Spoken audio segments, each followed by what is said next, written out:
தமிழரசி, நம்ம தொடர்ந்து பேசலாம். தொடர்ந்து மூத்த பத்திரிகையாளர் திரு தராசு ஷாம் அவர்கள் நம்மோடு இணைகிறார். அவரிடம் பேசலாம். சார் வணக்கம்.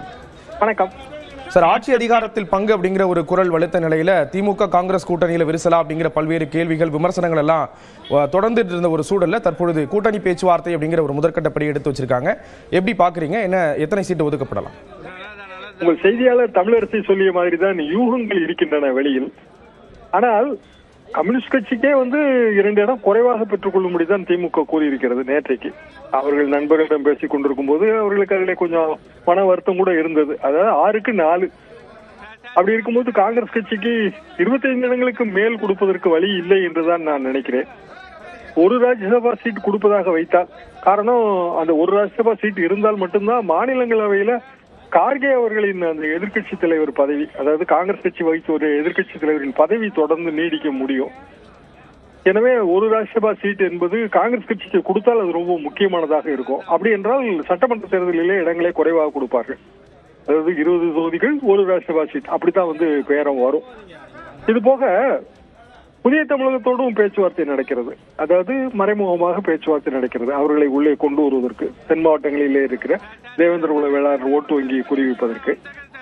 இப்படியெல்லாம் இருக்கிற காரணத்தால் திமுக, அதாவது உதயசூரியன் என்பது 175 180 இடங்களிலே உதயசூரியன் சின்னம் இருக்க வேண்டும். அதிலே ஒரு 168 170 இடங்கள் திமுக நேரடியாக போட்டியிடும். மீதி இருக்கிற தொகுதிகள் தான் இப்ப எல்லா கூட்டணி கட்சிகளுக்கும் சேர்த்து. எனவே பெரிய அளவுக்கு காங்கிரஸ் கட்சிக்கு கூடுதலாக தொகுதி கொடுப்பதற்கு வழி இல்லை என்றுதான் நான் நினைக்கிறேன். இன்றைக்கு நேரடியாக அந்த முடிவு எட்டப்பட்டு விடாது. இத்தனை தொகுதிகள் என்றெல்லாம் உடனடியாக முடிவாகாது. இவர்கள் ஒரு ஆஃபர் கொடுப்பார்கள், அவர்கள் ஒன்று கேட்பார்கள். கடைசியில தேசிய கட்சி என்பதால் தேசிய மேலிடம் தான் முடிவு செய்ய முடியும். மார்ச் மாதம் 1ஆம் தேதிக்குள் ஒரு சராசரியான கணக்கு தெரிந்துவிடும். மார்ச் 2ஆம் தேதி விடுதலை சிறுத்தைகளுடன் பேச்சுவார்த்தை என்பதால் நாம் அதிகபட்சமாக மார்ச் 3 அல்லது 4ஆம் தேதி இன்னின்ன கட்சிகளுக்கு இத்தனை இடங்கள் என்பதை தெரிந்து கொள்ளலாம். அதற்கு பிறகு இன்னின்ன இடங்கள் என்பதற்கான பேரம், அதுதான் மிக கடினமான செயல். ஒரு கூட்டணியில் நிறைய கட்சிகள் இருக்கின்றன. அந்த கடினமான செயலை இந்த தொகுதி பங்கீட்டு குழு தொடர்ந்து நடத்தும். இணைப்புல கருத்துக்களை பகிர்ந்து கொண்டதற்கு நன்றி திரு தராசு ஷாம். தொடர்ந்து அரசியல் விமர்சகர் திரு ரவீந்திரன் துரைசாமி இணைகிறார். உடன் பேசலாம். சார் வணக்கம். வணக்கம். கூட்டணி பேச்சுவார்த்தைக்கு அழைத்திருக்காங்க காங்கிரஸ் நிர்வாகிகள் அறிவாலயத்துக்கு போயிருக்கிறத பார்க்க முடியுது. எத்தனை தொகுதிகள் ஒதுக்கப்படலாம்? உங்களுடைய கணிப்புகள் என்ன? கிட்டத்தட்ட 40 தொகுதிகள் வரை கேட்கிறதா சொல்லப்படுது. அதே நேரத்தில் புதிய கட்சிகள் வருகையும் பார்க்கிறோம். என்ன நடக்கலாம்? 9 இன்று 3 27 தொகுதி வரை ஒதுக்கப்படலான்னு நான் கணிக்கிறேன். காரணம், ஆக்சுவலா இது 25க்கு கீழே தான் புதிய கட்சிகள் வர்றதுனால ஒதுக்கப்படணும். புதிய கட்சிகளுக்கு இடங்கள் கொடுக்கும் போது எக்ஸிஸ்டிங் கூட்டணி கட்சியில் உள்ள கட்சிகள் சீட்டை குறைக்கிறதா முறை. காரணம், அணியின் பலம் அதிகமாகும் போது ஸ்ட்ரைக்கிங் ரேட், அவங்களோட வெற்றி விகிதமும் கூடும். அந்த வகையில குறைக்கிறது தான் நியாயமான ஒரு கூட்டணிக்குள்ள ஒரு முடிவா இருக்க முடியும். ஆனா காங்கிரஸ் பெரிய அளவு தங்கள் வெற்றிக்கு முக்கிய காரணம்ங்கிற ஒரு கிளைமை வச்சு ராகுல் காந்தியை இதுல பவர் பொலிட்டிக்ஸ் பண்ணிட்டாரு. கனிமொழி அவர்கள் சந்திக்கும் போதே இது முடிஞ்சிருக்கணும். ஆனா முடியாம அது இன்று வரை இழுத்துக் கொண்டிருக்கக்கூடிய சூழ்நிலையில காங்கிரசுக்கு அந்த பேர வலிமைக்கு தமிழக முதல்வர் ஒரு சிறிய அளவிலையாவது இடம் கொடுப்பாருன்னு தான் நான் கணிக்கிறேன். இதுல காங்கிரசுக்கு வேற ஆப்ஷன் இல்ல. டிஎம்கே ரியல் ஆப்ஷன், ஸ்டாலின் கொடுக்கிறது எம்பி போஸ்ட் எம்எல்ஏ போஸ்ட்னு மெட்டீரியலாகவும் கொள்கை அடிப்படையிலும் ஸ்டாலின் ஒரு ஒன்லி ஆப்ஷனா இருக்கிறாரு. திரு விஜய் அவர்களை எடுத்துக்கிட்டா அவர் ரீல் ஆப்ஷன் தான். இதுவரை அவர் பலத்தை நிரூபிக்காதவர். அது மட்டும் இல்ல, மெட்டீரியலா அவர் ஜனநாயகம் படத்தோட அந்த பின்னடைவுக்கு பிறகு பாஜகவை அவர் எதிர்க்கக்கூடிய அரசியலும் பண்ணல. எனவே காங்கிரஸ் தான் இல்லாம திமுக வெற்றி பெற முடியுமாங்கிற தன் பலத்துலதான் திமுக கிட்ட பவர் பொலிட்டிக்ஸ் பண்ணுது. அதை ஸ்டாலின் ஒரு குறிப்பிடத்தக்க அளவு மதிச்சு சீட்டு கொடுப்பாருன்னு நான் கருதுறேன். மேலும் காங்கிரஸ்ல உள்ள 17 எம்எல்ஏக்களும் மிக பெரும்பாலான எம்பிக்களும் காங்கிரஸ் நிர்வாகிகளும் எல்லாருமே திமுக கூட்டணி தான் என்பதிலையும், ஸ்டாலின் கொடுக்கிறது எம்பி போஸ்ட் எம்எல்ஏ போஸ்ட் என்பதில் உறுதியா இருக்கிறதுனாலையும் இந்த கூட்டணிக்குள்ள எந்த பிரச்சனையும் இன்றே அது டெல்லியில் பேசி முடிக்கப்பட்டு ஒரு முடிவுக்கு வருவதற்கான வாய்ப்புகள் இருப்பதா தான் நான் பார்க்கிறேன். இணைப்பில் கருத்துக்களை பகிர்ந்து கொண்டதற்கு நன்றி திரு ரவீந்திரன் துரைசாமி. தொடர்ந்து செய்தியாளர் கோகுல் இணைகிறார். கோகுல், எத்தனை சீட் கேட்கிறாங்க காங்கிரஸ் தரப்புல? அதே போன்று மாநிலங்களவை சீட் 1 வேணும் அப்படிங்கிறது ஒரு முக்கிய கோரிக்கையா இருக்கு. அதனுடைய முக்கியத்துவம் என்ன கோகுல்?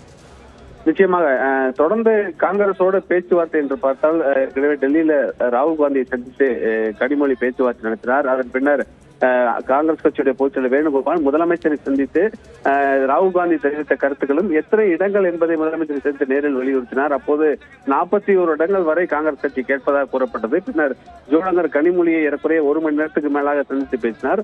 அந்த பேச்சுவார்த்தையின் போது எண்ணிக்கையை குறைத்துக் கொண்ட காங்கிரஸ் முன்வந்திருப்பதாக தெரிந்தது. ஆனால் திமுக தரப்புல தற்பொழுது புதிய கட்சிகள் வரவால் கூட்டணியில் இருக்கக்கூடிய எண்ணிக்கையை ஒதுக்குவதில் இருக்கக்கூடிய சிரமங்கள் குறித்தெல்லாம் விளக்கியிருக்கிறார்கள். கடந்த முறை 25 தொகுதியில போட்டியிட்டு 18 தொகுதியில காங்கிரஸ் கட்சி வெற்றி பெற்றிருக்கிறது. அதே எண்ணிக்கையில் போட்டியிட வேண்டும் என்று தொடர்ந்து திமுக வலியுறுத்தி வருவதாக தகவல் வெளியாயிருக்கிறது.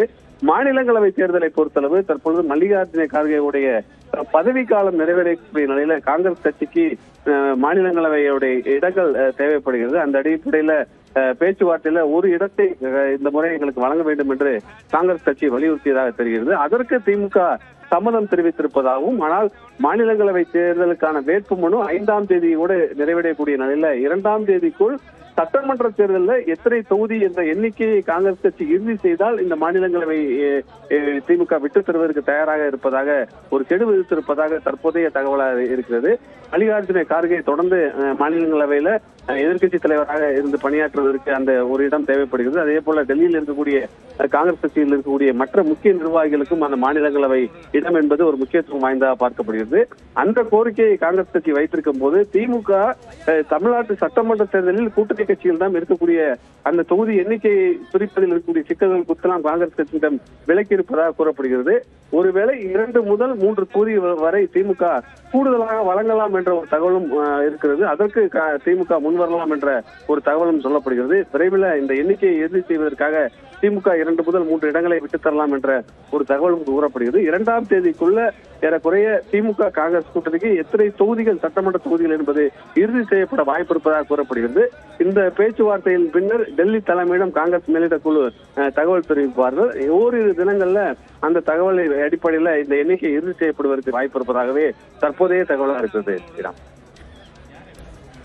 தொடர்ந்து மூத்த பத்திரிகையாளர் திரு ஜென்ராம் அவர்கள் நம்மோடு இணைகிறார். அவரிடம் பேசலாம். சார் வணக்கம். வணக்கம். தொகுதி பங்கீடு பேச்சுவார்த்தையை காங்கிரசும் திமுகவும் தொடங்கி இருக்காங்க. பல்வேறு புதிய கட்சிகள் வந்திருக்கக்கூடிய நிலையில குறைந்த எண்ணிக்கையிலான தொகுதிகள் ஒதுக்கப்படலாம் அப்படிங்கிற ஒரு விஷயம் பார்க்கப்படுகிறது. உங்களுடைய முதற்கட்ட பார்வை? இல்ல, அவங்க எவ்வளவு இடங்கள் கேட்கிறாங்க, எவ்வளவு இடங்கள் ஒதுக்கப்படுகிறது அப்படிங்கறத 2 கட்சி தலைவர்களும் வெளியில வந்து சொன்னாதான் தெரியும். அது வரைக்கும் ஊகங்களின் அடிப்படையில அல்லது அந்த போகிற தலைவர்கள் கசிய விடும் தகவல்களை அடிப்படையாக வச்சுதான் நம்ம பேச வேண்டியது இருக்கு. அதனால அதுவும் ஏற்கனவே ஆட்சியில் பங்கு, அப்புறம் உள்ளாட்சியில் பங்கு அப்படிங்கிற மாதிரி எல்லாம் வெளியில பேசுறாங்க.